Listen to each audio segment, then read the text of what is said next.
Assalomu alaykum hurmatli mijozlar. Yana bir mijozimizga Yuvan Up modelini topshiryapmiz. Xudo xolisa.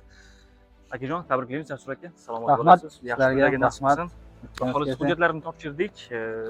Mashinalarni ko'rib oldilar. Aksiyamiz doirasidagi sertifikatni ham taqdim qilib qolamiz. Rahmat. Xudo xolisa yana bitta yirik avtomobilni yutib olishingiz mumkin Xudo bo'ladi. xolasa. Servisimiz haqida bir o'zingiz fikrlaringizni aytadigan bo'lsangiz, mijozlarimizga tez bitdimi ishlaringiz? Yaxshi, menga yoqdi. Avtosalon ishlarim tez bitdi. Bunaqa yugur bo'lmadi, cho'zilmadi. Tekta salonga borganimda ozgina anaqa muammolar bo'ldi. Keyin bu salonga kelib turib, mana ishim tez hal bo'ldi, tez bitdi. Mana mashinani xudo xolasa olib ketyapmiz. Rahmat sizlarga kattakon. Ishlaringga omad. Yaxshilar nasib. Xudo xolasa. Yanada deydi-ku, yana kelaylik, yaxshilikda kelaylik. Yana bundan-da zo'r mashinalar olaylik. Rahmat sizlarga.